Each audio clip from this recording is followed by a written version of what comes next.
I guess that the fear of a government shutdown was a bigger deal than I thought it was on Friday, and was the cause of the market going down after being so nicely up as a result of those wonderful PCE numbers.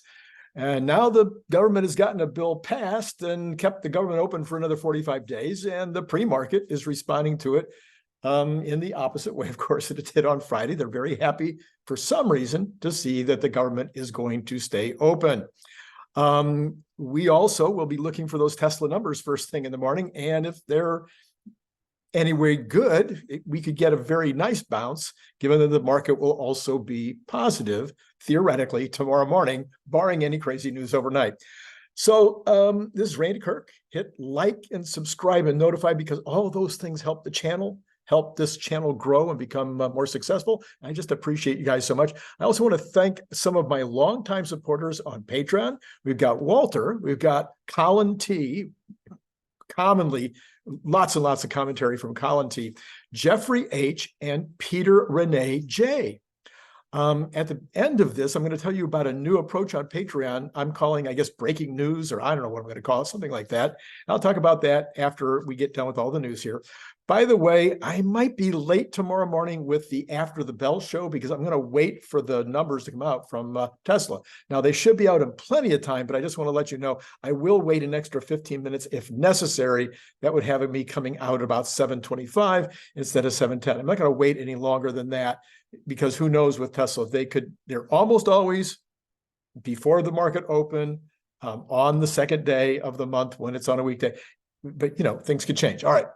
The NASDAQ is up about 0.6% right now. S&P both up about 0.4%. I'm sorry, that's not correct. Yes, that's correct, about 0.4%. I didn't really think the market was as interested in that government shutdown as they were, but now that that's behind us for 45 days, I guess we can start the second leg of the bull. Now, that's my opinion, is that with that behind us, inflation now behind us, now interest rate increases in the November and December meetings, not going to happen. So we can go ahead and take the bull market second leg.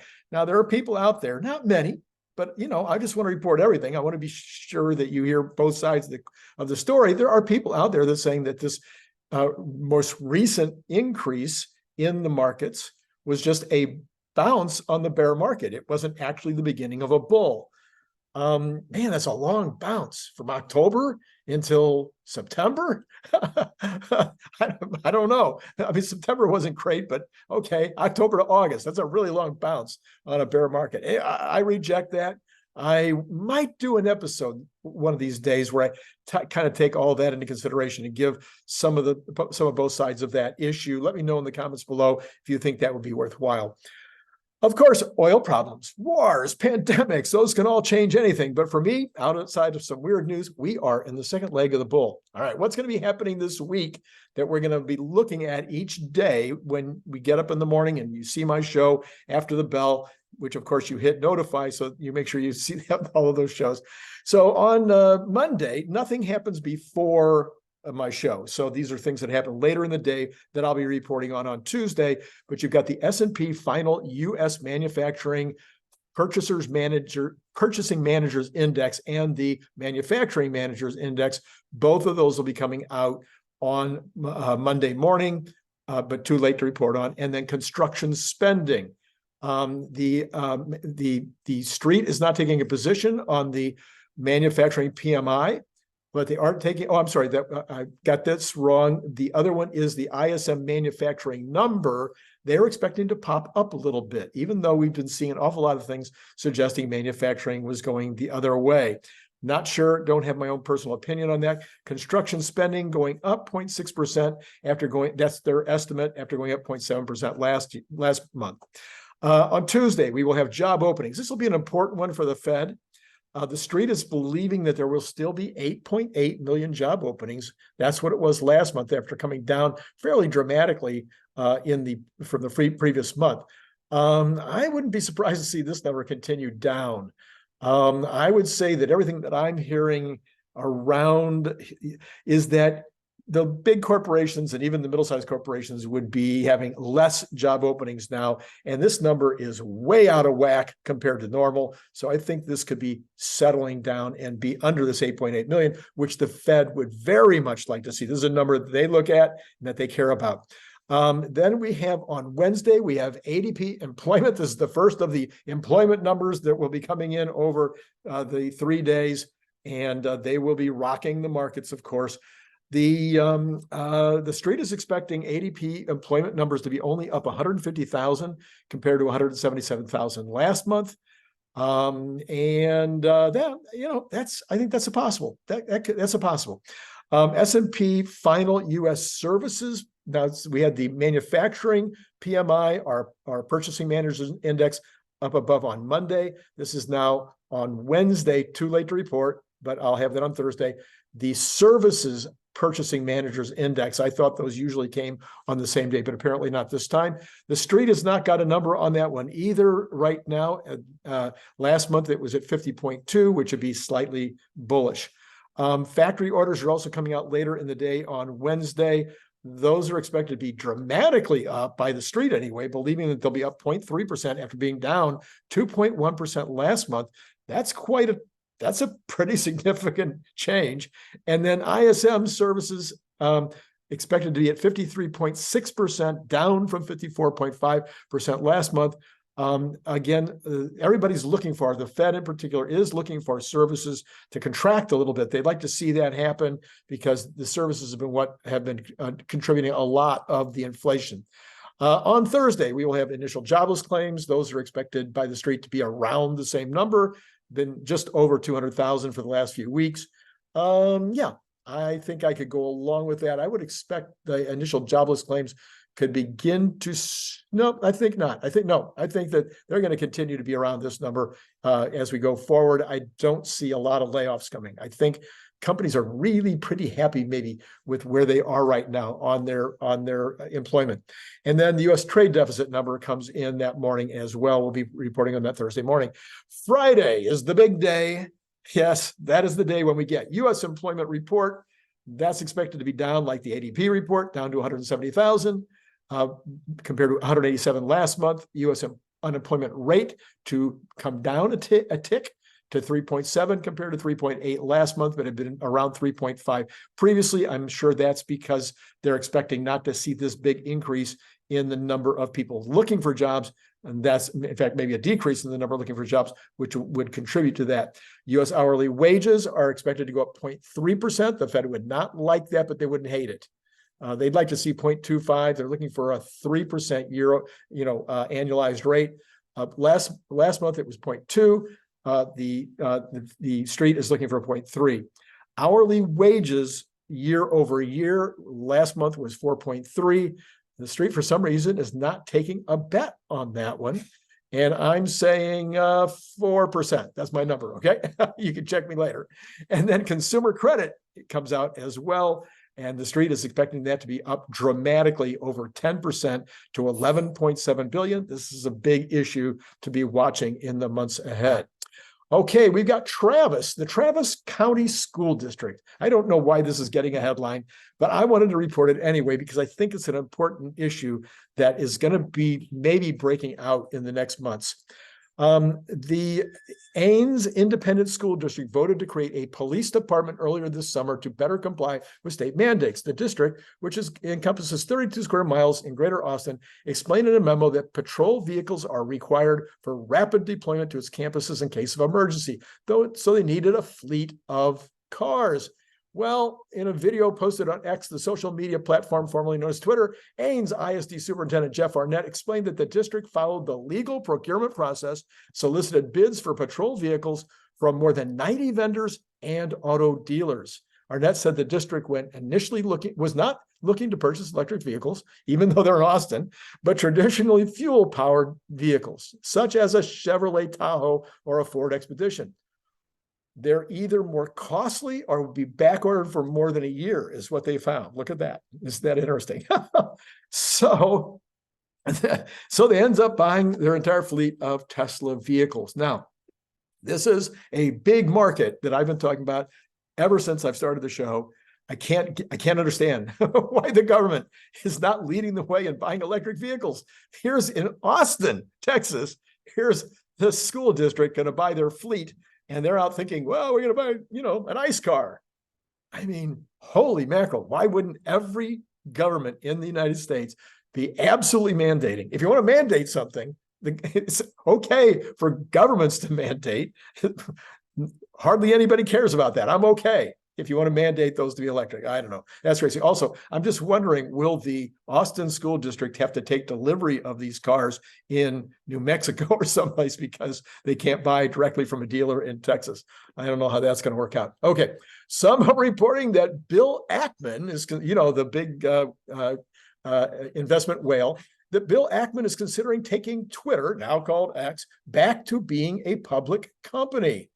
Ackman merely so he started this new method of doing investments, and I'm not going to go into the details of how it works, but it's a kind of a new way to get involved in private equity. And anyway, he was just asked the question, would you consider doing a deal with X? And he said, yes. That's it. That's the headline. I mean, that's why, and this is getting a lot of play. So what I'm telling you is this is nothing. It's a big nothing burger. All right. I have not done this quarter. I have not done a detailed estimate for quarter 3 on my numbers for shipments and production for tomorrow morning. I'm sorry. I just haven't. I really have mentioned several times before, I think this is a throwaway quarter.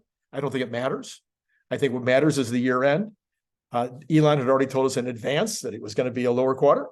I don't think that there's been any effort to make sure that there was maximized sales in this particular quarter. In fact, I think that there was an effort to slow down the maximum amount that could have been produced. Yeah, I've said that many times before. I continue to believe it. And I believe that the real number that matters should matter to the street and should matter to you and should matter for anybody that's not just playing, in the day trading business.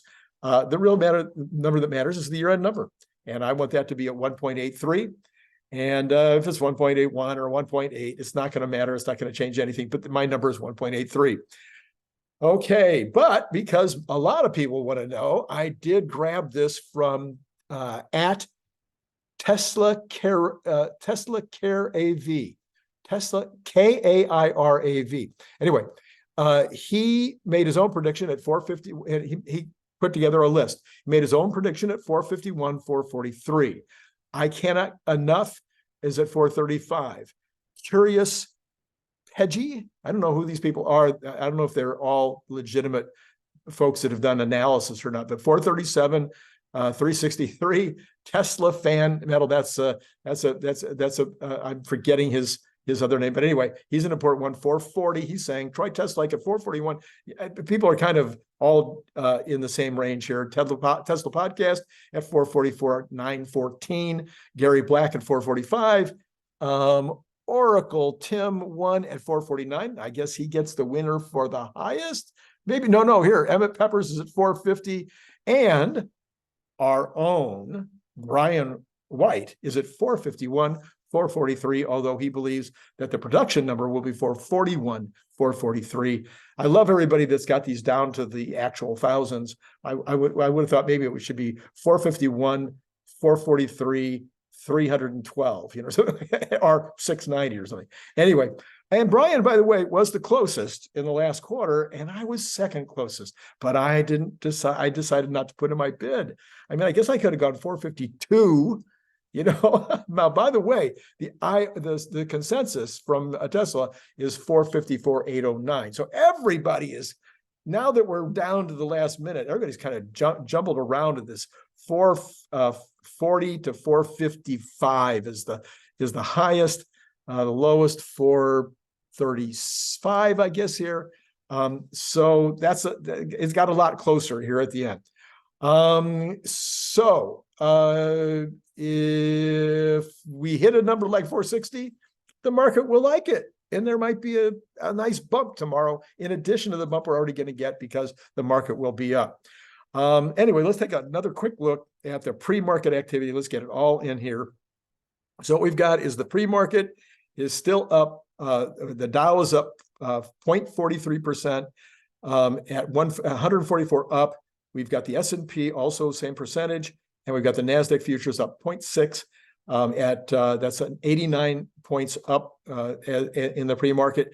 That was exactly where it was 15 minutes ago. Nothing has changed. Crypto is up strongly now, almost at 28,000. I don't know what, I mean, sorry, Bitcoin. I always do that. I get them confused because I know nothing about Bitcoin and crypto and have no plans to learn. Anyway, then we've got the dollar dipping a little bit, but still extremely strong right now. And of course, the strong dollar is crushing gold, which is now down to 1862. It has just been destroyed. And then, oops, I'm sorry. Oh no, I've made a mistake here. We've got to go back here. And then we've got oil up a little bit, still at 91. That's still nowhere near its 95 high. That's on Texas Intermediate. Brent is unchanged at 95, so that's down a good 5% from where both of them were at the high. And then we've got bonds up, shockingly. I don't know, I don't get it. Bonds up at 4.612. It's up 0.014, 41 basis points. Let me look at the rest of them here. You got the 2-month is up 0.023, 23 basis points. You got the 3-month up only 4 basis points, and the 2-year up 48. Anyway, I don't know why the bonds are up so strongly. Makes no real sense to me. I think maybe people are waiting. They're waiting for the top. You know how people like to play the top? Nobody can play the top. You can never do that. All right, let's talk about my new deal on Patreon. I'm going to put up a card for this morning show. You should have watched that. If you haven't watched it, go back and check out this morning show. It got pretty good response, but if you missed it, another 20 minutes out of your life. Take a look. All right, here's the new deal on Patreon. Let me know if this makes sense to you. I'd love to hear from you in the comments. Is this something that you think is worth something? Is it a value? Maybe I'm way off and it isn't worth anything to anybody, but I have had a bunch of signups since I announced it the other day. So I'm going to do 3 to 5 breaking news stories each day as I see them. So as soon as I see a breaking news story, believe me, I'm usually seeing it as right after they come out, because I've got all kinds of things set up to make sure that I see this stuff as fast as it happens. So I'm going to put up 3 to 5 of those as fast as I see them. Of course, I'm going to confirm that they're real and that they make sense. I'll see if there's any counter, that's happening in the early going, but I'm not going to wait a long time to put these up on Patreon with my own commentary. I'm going to do that 3 to 5 times a day. I'm not going to fill up the Patreon in your email, as Patreon is telling you that there's another thing up there. I'm not going to fill up your email with 10 or 12 of these a day, unless there's a really amazing 10 stories at any given day, then I'll do that. But for the most part, I'm going to grab the 3 to 5 that are really important. And then, we'll see if everybody likes that idea, if it's a good idea. I'd love to hear your comments there. If you join Patreon, please comment on these stories as I put them up to let me know you're paying attention. Maybe I'm putting these up and nobody's reading them. Who knows? Anyway, all right, here's the deal though. As always, the new deal on the news deal is that everybody gets it. If you're at the $5 level, the $10 level, the $50 level, it doesn't matter. You can pick your own new level. Do you know that if you want to, you can be at the $16.95 level? Anyway, but what does matter is that at the $5 level, you get 1 audiobook for free. If you join at the $10 level, you get 2 audiobooks for free. And if you join at the $10 level, you have the choice of, not in addition to, you have the choice of getting, of course, a Cybertruck. And the Cybertruck bottle opener, or cyber opener, as we are trying to remember to call it, which is also, of course, a wonderful refrigerator magnet. We're getting reorders on these now because people are seeing, they're getting them and they're going, these are really nice. And so I'm going to encourage you to, you can buy it on Amazon if you want. I put it up there. It's on Amazon in my store. You can buy it for $29.95 on Amazon, or buy it directly from me for $25. If you want to buy more than 10, I'll give you an even better deal. So, find me one way or the other. You know the ways to find me. You can DM me on X. That's one great way. Or just put a comment down below. Hey, Randy, I'm interested. And then I'll send you my email, or we'll do something. My email's not private. You know my email? It's randykirk77@gmail.com. Someday I'm going to be very sad that I did all that, but for now, I'm good. All right. So that's the whole story. I don't think I got anything else to tell you about. So it's been great talking to you.